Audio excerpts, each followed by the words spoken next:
할렐루야. 오늘 3부 예배 나오신 우리 수영의 모든 가족들을 주의 이름으로 축복합니다. 은혜스러운 찬양 감사합니다.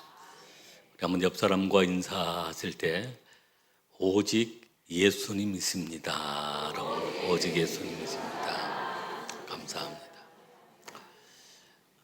오늘은 말씀을 전하기 전에 지난 5월 달에 그 필리핀 비전 트립을 다녀왔는데요. 그 중에 한 분이 간증을 하도록 하겠습니다. 비전 트립을 다녀와서 더욱 그 첫사랑을 회복하고 또 아름답게 신앙생활을 나가시는 분이신데요. 우리 집사님 삶을 통해서 간증을 좀 들었으면 좋겠다 요청이 있어서 제가 부탁을 드렸습니다. 박근섭 집사님 앞으로 이렇게 나오시면 감사하겠습니다. 선교를 통해서 또 특별한 은혜를 경험하고 우리는 새로운 또 거룩한 도전들이 생기는 것 같습니다. 지난번 우리 필리핀 비전 트립이 참 어려운 순간들이 많이 있었지만 또 그 어려움 속에서도 우리 모두가 다 큰 은혜를 받았는데요.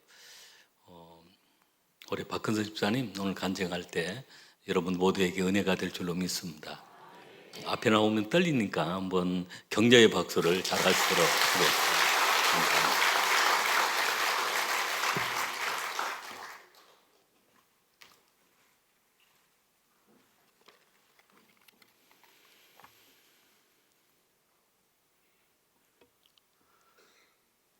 사랑하는 성도 여러분들 반갑습니다. 저는 463목장 안수집사 박근섭 집사입니다.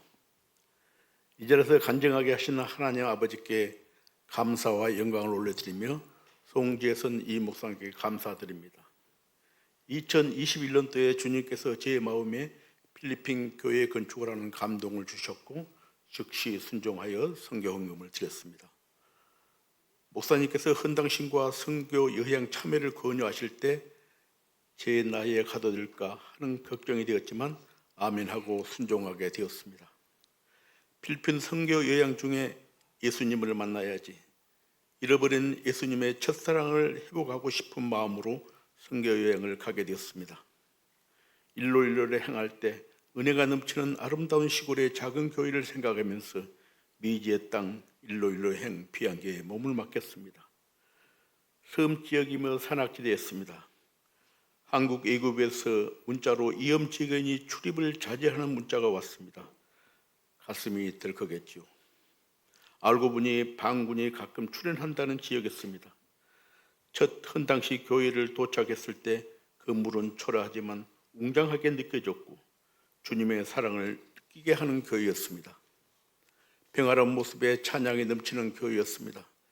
주님께서 따뜻한 사랑으로 저희들을 맞이해 주었습니다.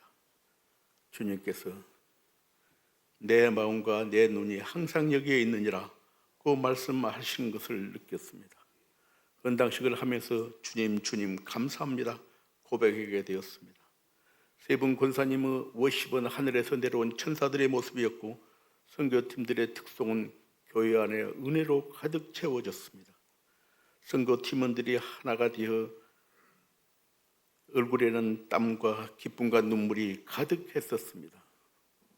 턴도 빈민촌 아로마교회 피딩 사역은 지금도 눈앞에 천사 같은 어린 아이들의 모습이 눈에 아른거립니다. 현재의 모습은 60년도 서울 난지도를 생각하면 쉽게 이해가 될 것 같습니다. 쓰레기장 위에 아로마교회는 작년에 아로마지역 화재로 교회가 사라질 위기에 있었지만 우리 순천 수정교회 성도님들의 헌신으로 교회틀을 준비하고 장로님 가정에서 후원으로 교회가 다시 건축되었습니다. 얼마나 자랑스럽고 하나님께서 기뻐하실까 가슴이 뭉클했습니다. 하나님께는 영광이요 우리에게는 기쁨이요 은혜였습니다. 빈민촌 교회로 가는 길이 새까만 연탄재 같은 길이며 쓰레기 야장장 같았습니다. 골목길에는 악취가 풍기며 질척한 오물이 가득한 길이었습니다. 아로마교회의 아이들은 은혜란 찬양을 따라 부르고 워십할 때 박수치며 찬양하고 같이 즐거워하는 모습을 볼 때 비전과 희망이 보였습니다. 그곳 아이들을 보면서 안타까워하시는 예수님의 마음도 느껴졌습니다. 이곳의 아이들도 나의 사랑하는 자녀들이란다. 누가 와서 도와주면 안 되겠니? 도시락도 좋단다. 빵도 좋단다. 작은 선물도 좋단다. 옷도 좋단다. 신발도 좋단다. 늘 찾아와주는 순천수정교회 정말 고맙구나. 그곳을 생각하면 눈물이 나옵니다. 선교를 떠날 때 예수님의 첫사랑을 회복할 수 있도록 주님 도와주십시오라고 기도했는데 주님의 첫사랑을 회복하게 되었습니다. 주님만 불러도 눈물이 하염없이 나옵니다. 사실 저는 신앙생활에 굴곡이 많았습니다. 처음 교회를 나오고 바로 예수님의 사랑을 경험했습니다. 축복도 많이 받았죠. 그러나 시험이 들어 예배와 기도와 11조 생활을 소홀히 했을 때 경제적인 큰 손실과 무슨 일이든지 될 듯 하지만 막혀버리곤 했습니다. 귀한 전해가 열매가 떨어져 버린 것을 수없이 경험했지만 돌아서면 교만하고 어리석은 자가 되어 불순종할 때가 많았습니다. 이제는 주님 말씀에 순종하며 예배 생활과 기도 생활, 11조 생활을 더욱 철저히 하겠습니다. 성격적으로 저는 다일질 성향과 비판적인 성향이 강해서 가정에서 교회에서 사회생활 가운데 상처를 주는 경우가 많았습니다. 어떻게 보면 바리새인처럼 살았습니다. 이번 선교를 다녀와서 저희 사랑하는 아내 임병희 권사님께 죄송하다고 고백했습니다. 여러분에게도 죄송하다고 고백하고 싶습니다. 지난 허물을 용서해 주시기 바랍니다. 겸손하고 충성된 종으로 거듭나겠습니다. 선교를 하면서 이 목사님을 많이 생각했습니다. 송재선 이 목사님의 선교 사역은 순간순간 감동이었습니다. 선교의 열정과 비전이 감동이었고 헌신과 섬김, 사랑과 겸손한 모습은 예수님의 모습이었습니다. 선교팀 한 분 한 분을 케어하는 모습, 특별히 저는 나이가 많다는 이유로 더 많은 사랑을 받았습니다. 선교팀을 이끄시면서 교회 아픈 성도님들을 걱정하시면서 눈물로 기도하는 목사님, 낮에도 밤에도 계속 사역하는 모습을 보면서 걱정도 많이 되었습니다.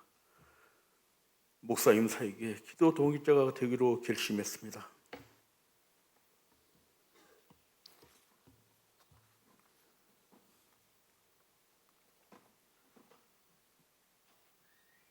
목사님께 부탁드리고 싶은 것은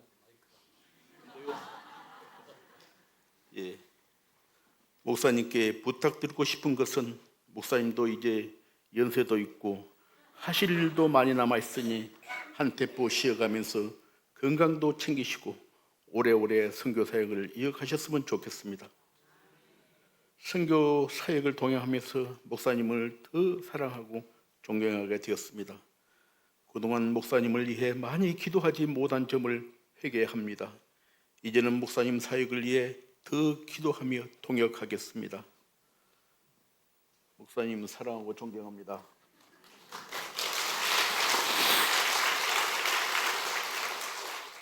선교에 참여하면서 저도 꼭 필요한 존재임을 느꼈습니다.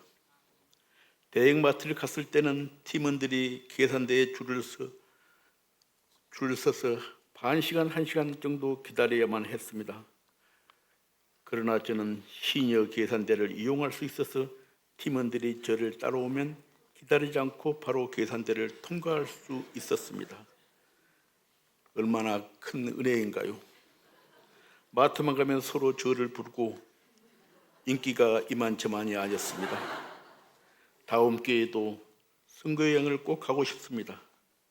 세상 여행은 조금 도움이 되지만 선교 여행은 너무나 보람되고 행복한 것 같습니다. 목사님 말씀처럼 여행은 가슴 뜰 때 하는 것이지 다리 떨릴 때는 힘들어진다고 했습니다. 사랑하는 성도님께서도 가슴 떨릴 때 선교 여행에 꼭 다녀오시기 바랍니다. 감사합니다.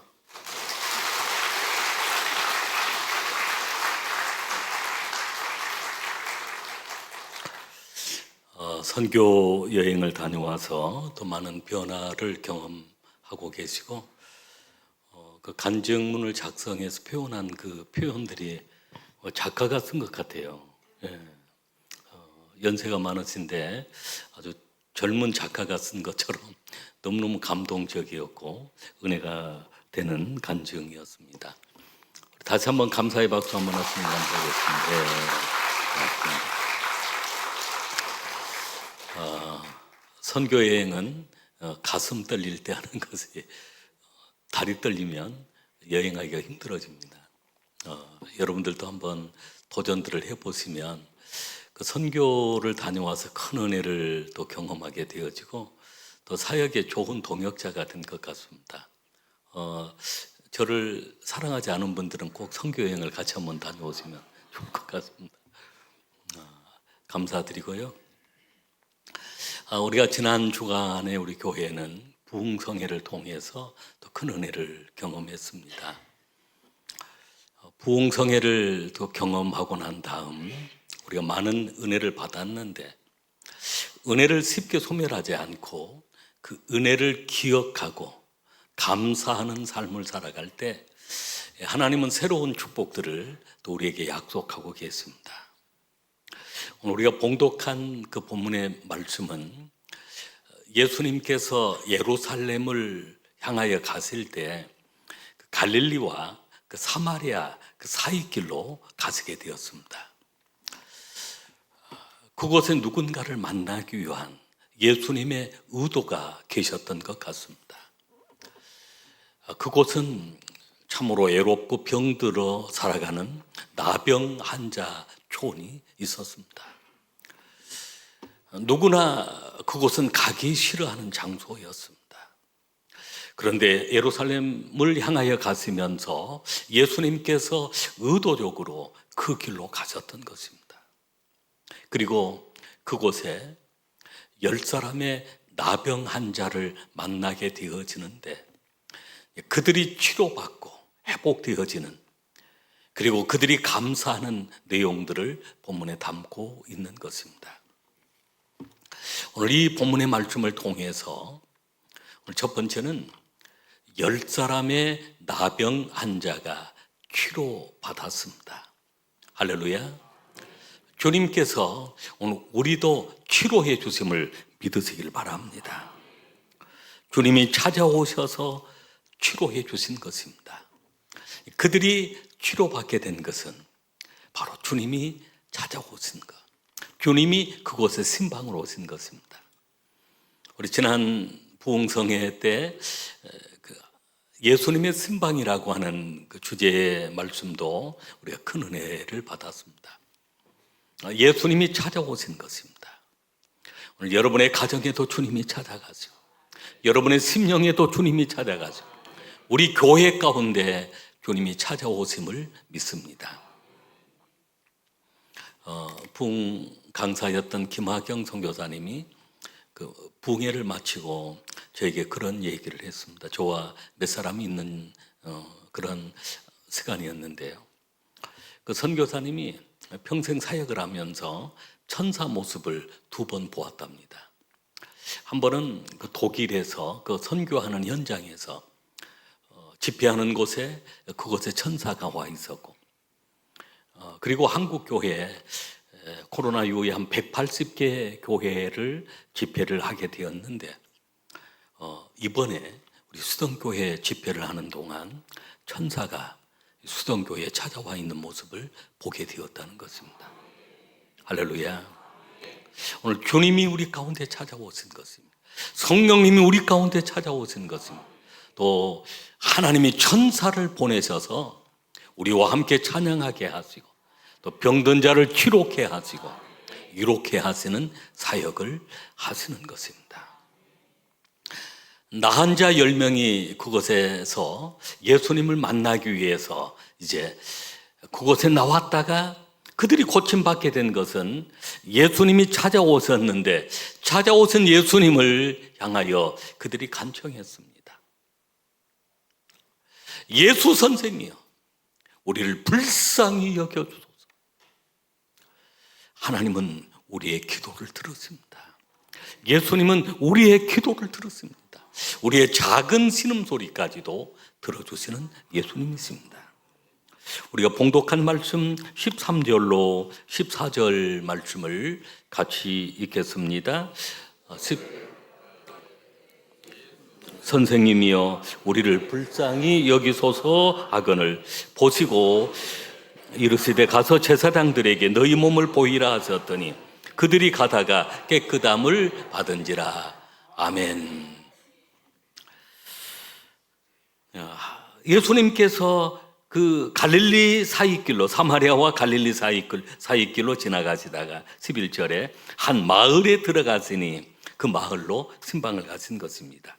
나병 환자 10명이 예수를 만나 멀리 서서, 나병 환자이기 때문에 사실은 예수님께 가까이 나갈 수가 없었습니다. 소리 높여서 예수 선생님이여 우리를 불쌍히 여기소서, 크게 예수님께 간청하게 된 것입니다. 여러분, 우리 인생이 참으로 어려움을 당하는 순간들이 많습니다. 하나님이 불쌍히 여겨주셔야 할 그 순간들이 많습니다. 그때 10사람의 나병 환자처럼 오늘 우리는 하나님 앞에 간청해야 합니다. 예수님, 하나님, 저를 불쌍히 여겨주소서라고 간청해야 합니다. 우리 한번 크게 외쳐보겠습니다. 예수님, 저를 불쌍히 여기소서, 여기소서. 할렐루야. 10사람의 나병 환자가 치료받게 된 것은 그곳에 예수님이 찾아오셨기 때문이고, 찾아오신 예수님을 향하여 그들은 크게 소리질러 큰 소리로 예수 선생님, 우리를 불쌍히 여기소서라고 간청을 한 것입니다.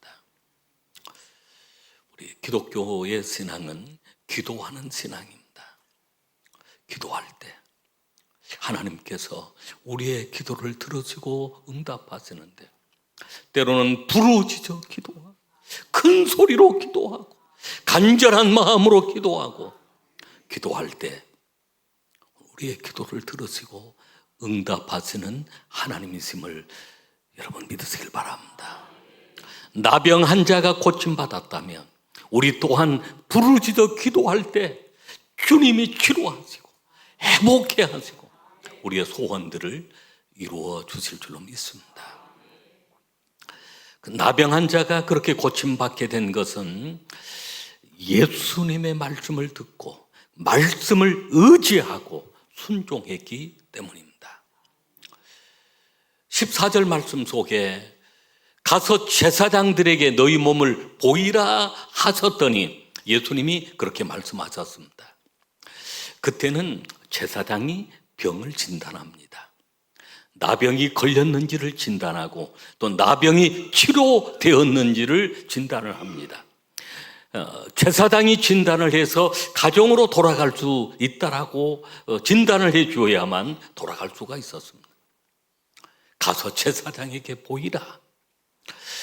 그 나병 환자들이 예수님의 말씀을 듣고 이제는 말씀을 의지하고 말씀에 순종하고 그 제사장을 향하여 나아가게 되었던 것입니다. 여러분, 우리의 신앙은 예수님께 간청하는, 간구하는 믿음을 가져야 하고 또 말씀에 순종하는 믿음을 가져야 합니다. 여러분, 말씀에 순종할 때 기적이 일어나는 것입니다. 말씀에 순종할 때 역사가 일어나는 것입니다. 베드로도 그런 경험을 했습니다. 누가복음 5장 5절 6절 말씀을 보면 베드로가 밤새도록 고기를 잡았지만 고기를 잡지 못했습니다. 다시 그물을 이제 준비하고 있는 시간이었습니다. 그런데 예수님께서 그곳에 찾아오셔서 그 배를 빌려 사용하시고 그리고 베드로에게 말씀하셨습니다. 깊은 곳에 그물을 던지라라고 하신 것입니다.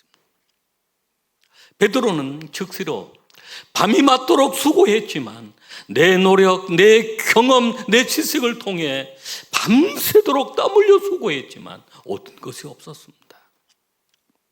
그러나 예수님 말씀하시니 말씀을 의지하고 그물을 내리겠습니다 라고 그물을 내렸습니다. 우리 누가복음 5장 5절로 6절 말씀을 같이 한번 읽겠습니다. 시몬이 대답하여 이르되 선생님, 우리들이 밤이 새도록 수고하였으되 잡은 것이 없지만은 말씀에 의지하여 내가 그물을 내리이다 하고, 그렇게 하니 고기를 잡은 것이 심히 많아 그물이 찢어지는지라. 아멘.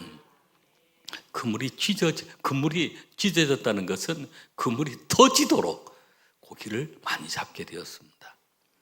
동무의 100가지 손짓에서 와서 도와달라고 해서 2배에 가득 차는 역사가 일어나게 되었습니다.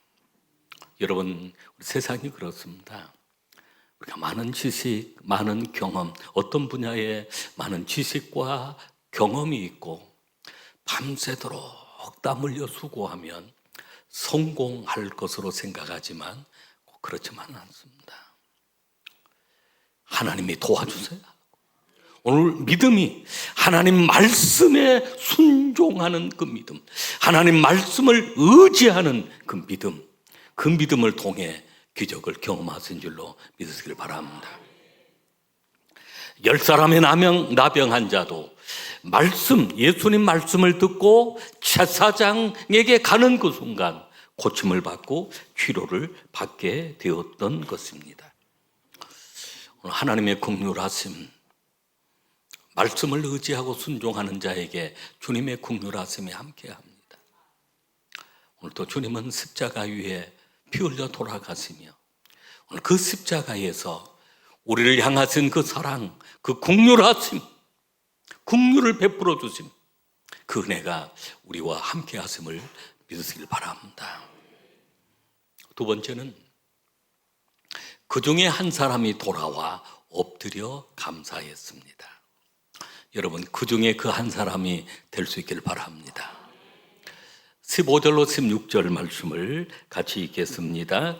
그 중에 한 사람이 자기가 낳은 것을 보고 큰 소리로 하나님께 영광을 돌리며 돌아와 예수의 발 아래 엎드려 감사하니 그는 사마리아 사람이라. 아멘. 그들이 살고 있었던 것이 갈릴리와 사마리아 사이길인데 나병 환자들이 모여 사는 그 어떤 그런 촌락이었습니다. 거기에는 사마리아 사람도 있고 유대 사람, 갈릴리 사람도 있었던 것입니다. 그 10사람 가운데 치료받고 돌아와 감사했던 그 한 사람은 사마리아 사람, 이방인이었던 것입니다. 여러분, 감사는 너무 소중합니다.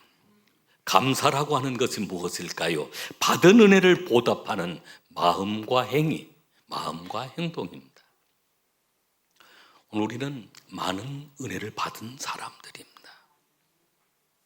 여러분, 그 받은 은혜를 우리가 감사하는 마음으로 우리가 보답하는 그 말과 그런 행동이 우리 가운데 있어야 될 줄로 믿습니다. 감사를 해야 할 그 이유가 있습니다. 감사하는 사람은 감사를 해야 될 그 이유를 또 100가지, 1000가지도 찾을 수가 있습니다. 오늘 우리가 봉독한 본문의 말씀 속에 그 나병 환자가 돌아와 그 한 사람이 돌아와 감사하는데 아마 감사하는 그 이유가 있었습니다. 감사는 하나님께 영광을 돌리는 행위입니다. 할렐루야. 우리 18절 말씀을 같이 읽겠습니다. 이방인에게는 하나님께 영광을 돌리러 돌아온 자가 없느냐 하시고 아멘. 그 이방인이 돌아와 하나님께 감사하는데, 예수님께 감사하는데 하나님께 영광을 돌리기 위해서였던 것입니다. 15절 말씀 속에도 그 중에 한 사람이 자기가 낳은 것을 보고 큰 소리로 하나님께 영광을 돌리며 돌아와. 여러분, 우리의 신앙이 하나님께 영광을 돌리는 신앙이 되어야 합니다. 하나님께 영광을 돌리는 삶이 되기 위해서는 감사하는 자가 되어야 합니다. 이 한 사람, 그 10사람 중에 그 한 사람, 하나님께 감사를 돌리기 위해서, 그 영광을 돌리기 위해서 돌아와 감사했던 것입니다. 우리가 감사하는 이유는 바로 영광을 돌릴 수 있기 때문입니다. 사람이 살아가는 인생의 목적이 하나님을 영화롭게 하기 위해서, 하나님께 영광을 돌리기 위해서 우리가 사는 목적인데, 그렇게 영광을 돌리려고 한다면 우리는 감사하는 자가 되어야 합니다. 할렐루야. 또 감사를 통해 감사해야 될 이유는 우리가 받은 은혜를 영원히 나의 것으로 만들어가는 것입니다. 영원히 내 것이 되도록 인치는 그 행위가 바로 이 거룩한 행위가 감사라고 하는 것입니다. 우리 17절 말씀 같이 읽겠습니다. 예수께서 대답하여 이르시되 10사람이 다 깨끗함을 받지 아니하였느냐? 그 9은 어디 있느냐? 예수님은 그 9은 어디 있느냐라고. 감사하지 아니한 그 사람, 받은 은혜가 영원히 자기 것이 될 수 없습니다. 감사하는 자에게 그 10사람이 다 깨끗함을 받았지만 그 한 사람, 바로 감사함을 통해서 감사가 영원히, 그 은혜가 영원히, 그 축복이 영원히 자기 것이 되도록 하는 것입니다. 할렐루야. 그리고 더 중요한 것은 감사는 새로운 축복을 만드는 씨앗입니다. 새로운 축복을 만드는 통로가 되어지는 것입니다. 우리 19절 말씀을 같이 읽겠습니다. 그에게 이르시되 일어나 가라, 내 믿음이 너를 구원하였느니라 하시더라. 아멘. 그 10사람 중 그 한 사람 돌아와서 감사했는데, 엎드려 감사할 때 주님 말씀하 일어나 가라, 내 믿음이, 감사하는 내 믿음이 너를 구원하였느니라. 아멘. 그 10사람 가운데 다 있었던 그 믿음은, 강구하는 믿음은 다 있었습니다. 여러분, 어떤 어려움을 당할 때 우리 믿는 사람만 다 기도하는 것이 아닙니다. 믿지 않는 사람, 하나님을 믿지 않는 사람들도 간청하는 그런 믿음은 있습니다. 하나님 도와주세요, 하나님이 어떤 분인 줄을 알지를 못하면서도 하나님 도와주세요라고 간청을 합니다. 옛날 그런 얘기 있잖아요. 옛날 그 6.25 전쟁하는 그 막 추운 그 겨울이 되었는데 한강을 건너는데 여러 사람들이 걸어서 이제 다리가 폭파되어 버리고 한강을 그렇게 건너서 얼음이 그 얼음이 그런데 거기에 여러 사람들이 있는데 그 중에 스님도 있더랍니다. 근데 이제 그 얼음이 아주 두껍게 얼어 있는 게 아니고 얇은 얼음이었던가 봐요. 건너는데 갑자기 쭉쭉쭉쭉 하고 벌어지니까 스님이 절로 큰 소리로 외치더래요. 하나님 살려주세요. 여러분, 간청하는 믿음은 누구나 다 가질 수 있어요. 그리고 말씀에 순종하는 믿음, 보통은 일부는 말씀에 순종합니다. 신앙생활을 오래 하면서도 말씀에 순종하지 못한 그런 분들도 있습니다. 그러나 말씀에 순종하는 믿음이 중요하고, 그리고 내 믿음이 너를 구원하였느니라라고 하시면 구원에 이르는 그 믿음은 십자가의 사랑을 감사하고 그 은혜를 감사하고 돌아와서 하나님께 감사하고 하나님께 예배하는 자, 감사하는 자, 내 믿음이 너를 구원하였느냐라고 말씀하시는 것입니다. 오늘 우리의 신앙이 감사의 신앙이 되어야 될 줄로 믿습니다. 감사를 하는 방법이 있습니다. 우리가 어떻게 감사를 할 수 있을까요? 감사는 우리가 입술로 표현하는 것입니다. 다윗은 너무나 많은 은혜를 받고 시편에 수없이 많은 그 시편의 말씀을 통해 입술로 주님을 찬양하고 경배하는 그 찬양의 고백들이, 감사의 고백들이 시편에 기록되어 있습니다. 감사하는 일이 있을 때 우리가 입술로 하나님 감사합니다, 주님을 찬양합니다, 은혜를 주신 하나님을 송축합니다. 우리 감사로 입술로 우리 하나님께 영광을 돌려야 합니다.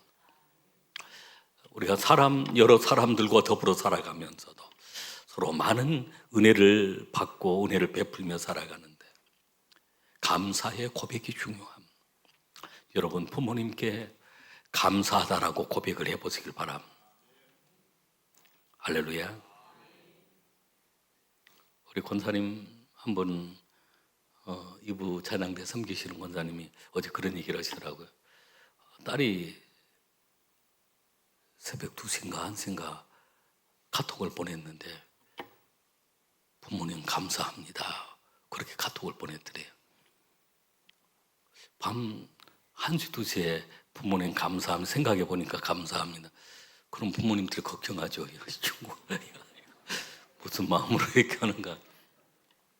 근데 그 아이가, 딸아이가 서울서 대학을 다니면서 아마 이제 그 동아리에서 선교를 준비하면서 어떤 찬양을 준비하는데 너무너무 부모님 은혜가 감사해서 이제 아빠가 걱정이 되어서 그 딸아이한테 전화를 해서 물어봤던 것 같아서 무슨 일이나 갑자기 이 새벽 1, 2시에 부모님 감사합니다 그렇게 보내면 부모님이 걱정하지 않겠는. 그랬더니 너무너무 감사해서 부모님 은혜가 너무너무 감사해요. 그 시간에 그때라도 감사 보내놓으면 새벽에 일어났으면 부모님이 보겠지라고 하면서 그렇게 표현을 했다는 것입니다. 부모님이 얼마나 기뻐하시겠습니까? 여러분 우리가 서로 살아가면서 감사하다는 고백을 많이 해야 합니다. 우리 한번 옆 사람에게 진심으로 감사합니다라고 하면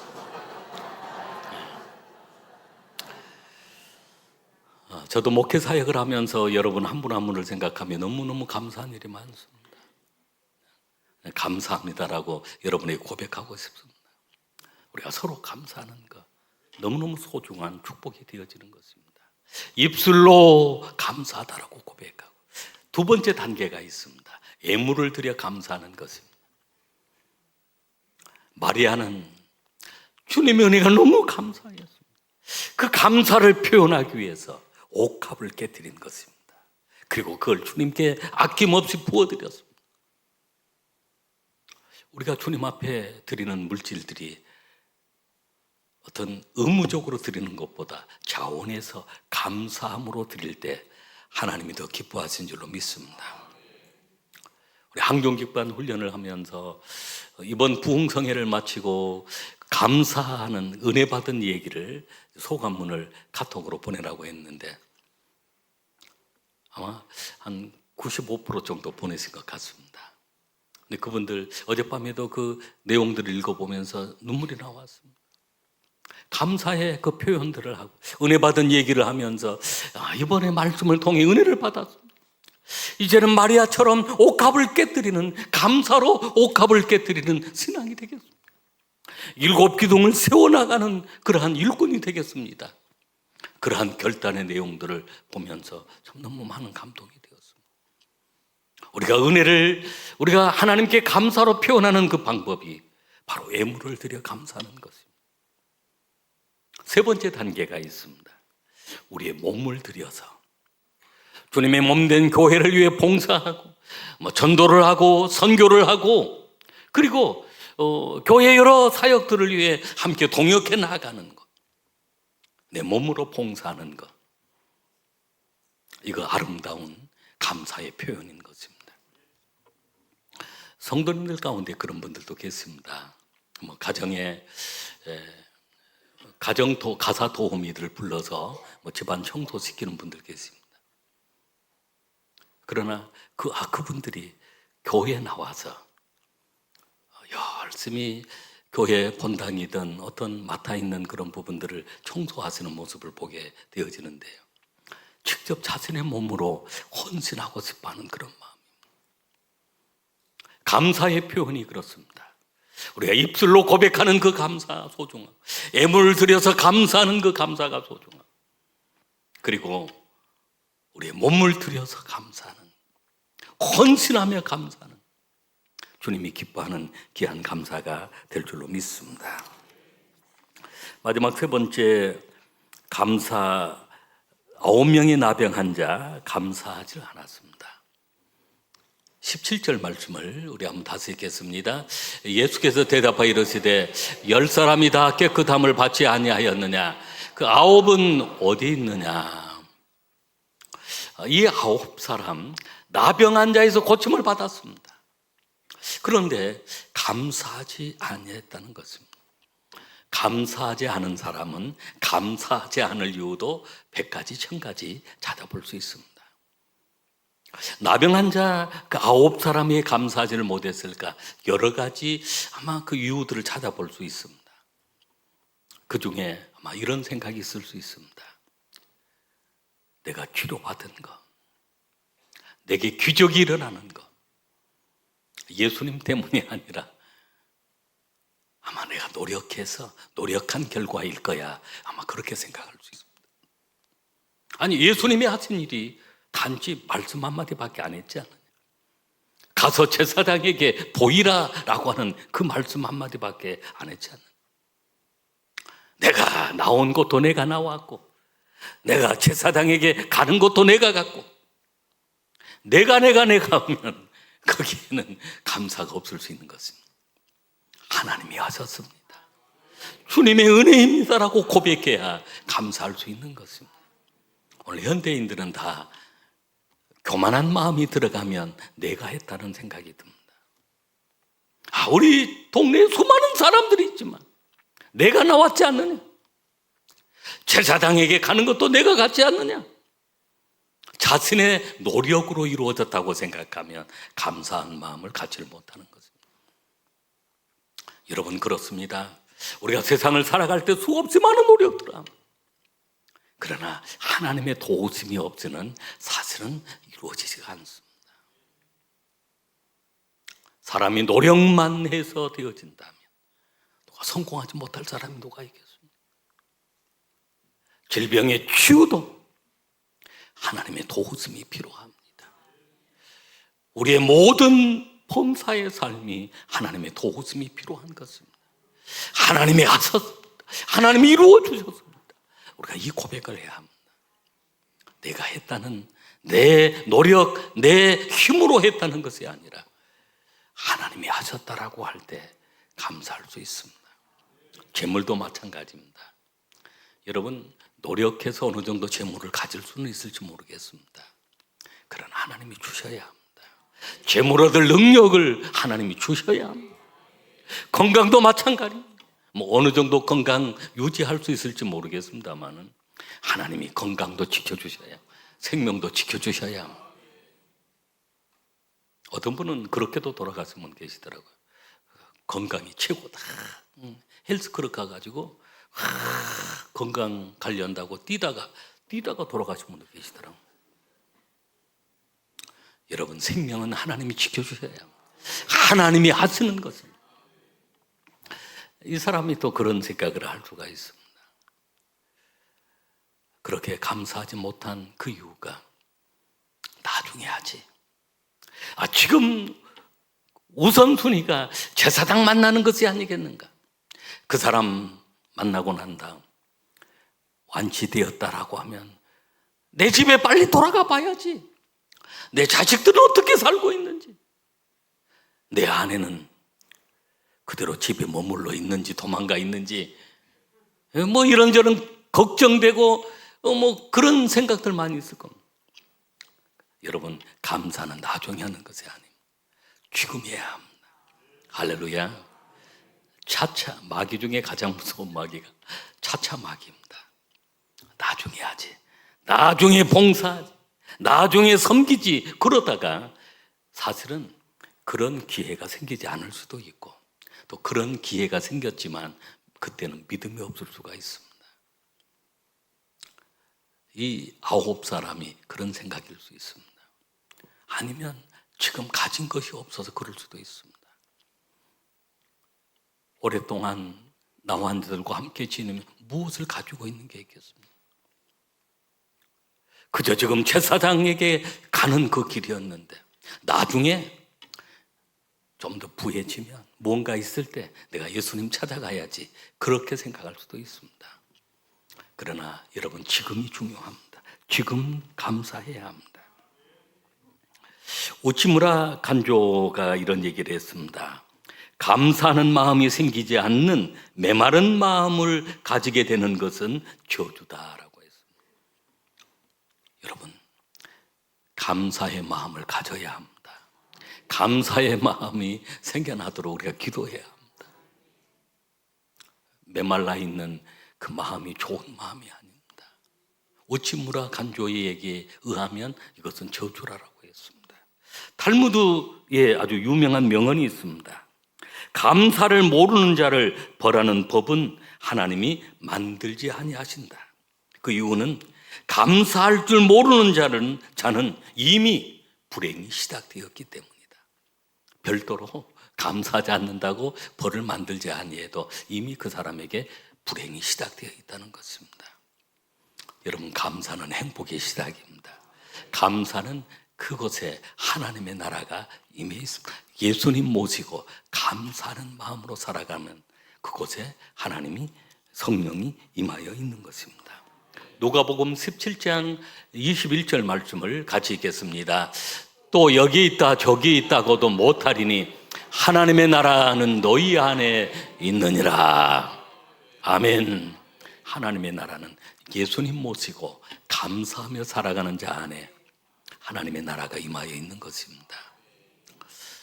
감사는 우리가 그 은혜를 잊어버리지 말고 우리가 감사하는 자가 되어 하나님의 그 약속을 더 많이 누리는 우리 수성의 가족들이 되시기를 주 이름으로 축복합니다. 기도하시겠습니다.